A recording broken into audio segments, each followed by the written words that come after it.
I welcome you to Moments with Isobel. Today I'll be chatting with Dr. Ambesi Neba, Doctor of Political Science, and he specialized in international relations and diplomacy. He read political science at the undergraduate level, Masters of Science in Peace and Conflict Resolution. He's a PhD holder in political science, specialized in international relations and strategic studies. Also, he earns the PGD, postgraduate diploma in education. His research works focus on foreign policy analysis, conflict resolution, peace education, and of course, brinkmanship. He is a senior lecturer and the head of department, International Studies and Diplomacy, Wellspring University in Edo State. He has authored a lot of books, two-time HOD as in the department and a former dean of students. He is an examiner for many national examinations like the NTI, the JUPEB, and the NOW. Also, a fellow with Center for African and American Research Studies. He is a good linguist, French and English. I present to you Dr. Ambesi Neba. You're welcome, Doctor. Thank you very much. What a robust academic, I don't know. The question is, where will I be like you?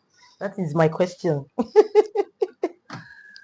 I must have made one or two, but no problem. If Yeah, the department is international relations and diplomacy. Yeah. Yes, you're welcome. Thank you very much, and thank you for taking your time to be on Moments with Isobel. I appreciate. Today we'll be discussing the topic, the Nigerian Tertiary Institution as a gateway to societal uplifting.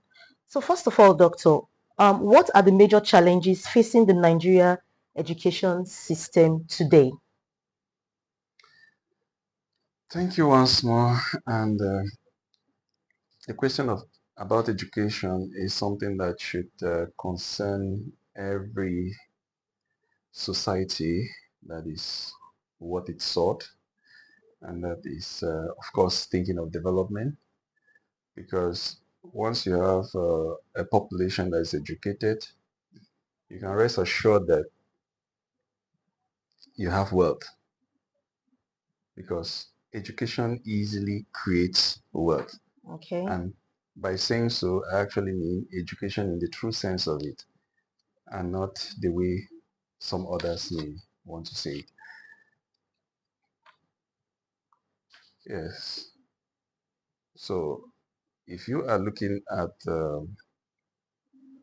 education in Nigeria and the challenges, you see that quite a number of factors pose themselves as challenges to somebody who wants to be educated in Nigeria. First and foremost, the environment at times may not be as expected, all right, in terms of facilities that enable one to study. Our students, one way or the other, they lack a lot within the educational system that's supposed to support them to achieve their goals. And by facilities, I mean power, for example. With power, you can do a lot of things in terms of research, in terms of delivery, even in the classrooms and all that, because you need a comfortable environment. If the AC is not working, for example, now, and the fan is not working, and there is no light, it can be quite challenging for you to do any form of research. Okay. And then even the other infrastructure like comfortable classrooms, good seats where you can sit and listen to lecturers, they are equally things that they may look trivial, but again, they have a way of impacting on the overall outcome of Education yes, system. yes. So the Nigerian environment can be quite challenging in so many regards. And again, so there is also the, should I say, cultural, psychological aspect that we also want to relate to it. A lot of people have not really been able to interpret what the real education is vis-a-vis making the right demands from the system.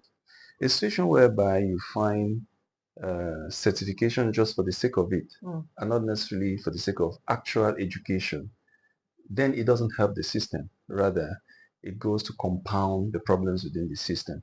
I'll give you an example. If leadership should mean anything, I want to think a leader should be somebody who is well endowed with knowledge to be able to lead others. Yeah. And some of these positions of leadership warrant that you present certain certification, right? And when people get certification without the fundamentals, which is actually acquiring knowledge to be able to deliver on the job, Yeah. and they get to positions of leadership, you cannot expect them to give what they don't have. It's quite unfortunate. The difference with the Western world is that before a certificate is issued to you, is based on the fact that you have been tested and proven to be worthy of holding that certificate. Okay. That means you are endowed with the knowledge needed to deliver in the office in Okay. which you are appointed. Okay. So that is not the case most often here. If I may bring a practical example for you to understand, um, a student approached me once and asked, sir, is there nothing I can do to just get this certificate and go away? They're just, they're just stressing me and all that. I said, what do you mean by just get this certificate and go away? He said, so if any amount that they can ask, I'll pay. Are you getting it? Yes. He wanted the certificate. On the easy go. All right. I paused and then I asked him, what do you need the certificate for? Okay. He said, I want to get a job.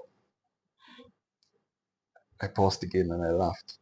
And I said, okay, you want to get a job. Let's assume, for example, you were to go to the hospital to meet a doctor and somebody whispered to you that this doctor that is to attend to you bought his certificate. What would be your reaction? I could see. I'll I change could my see. mind. I'll flee. you know, then I extended it to other professions. I said, Yes. okay, you have a company, you want to employ maybe an accountant, a manager, and all that. And somebody gets to inform you that this person bought his certificate, doesn't actually have the knowledge to deliver on the job. Would you risk giving that company to that person? And he said, no. I said, so you see that the issue here is not really the certificate, but the knowledge that is supposed to go with it.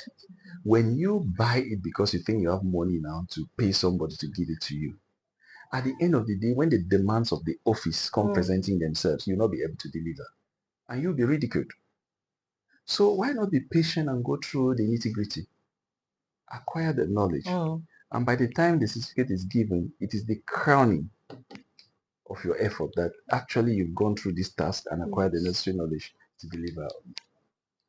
So I gave that as an example. It may look simplistic, but the mindset of many out there, they no longer value that hard work to put into acquire the knowledge.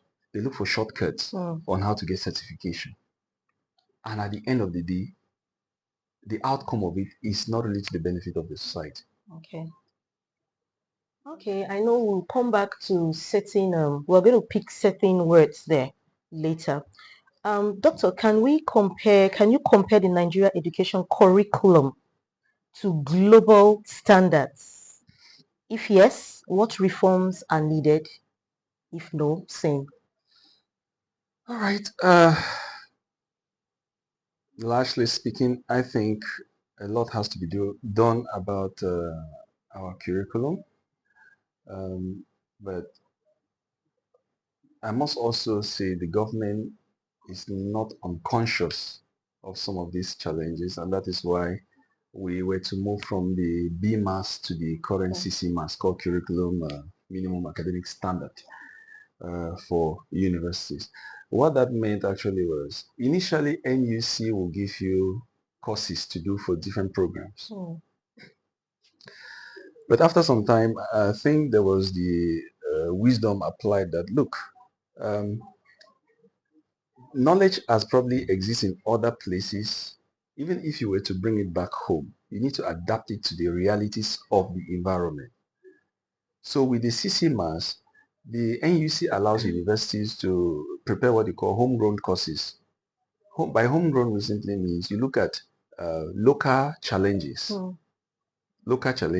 and design a curriculum that students can be taught on how to handle such challenges within their immediate environment, which is a paradigm shift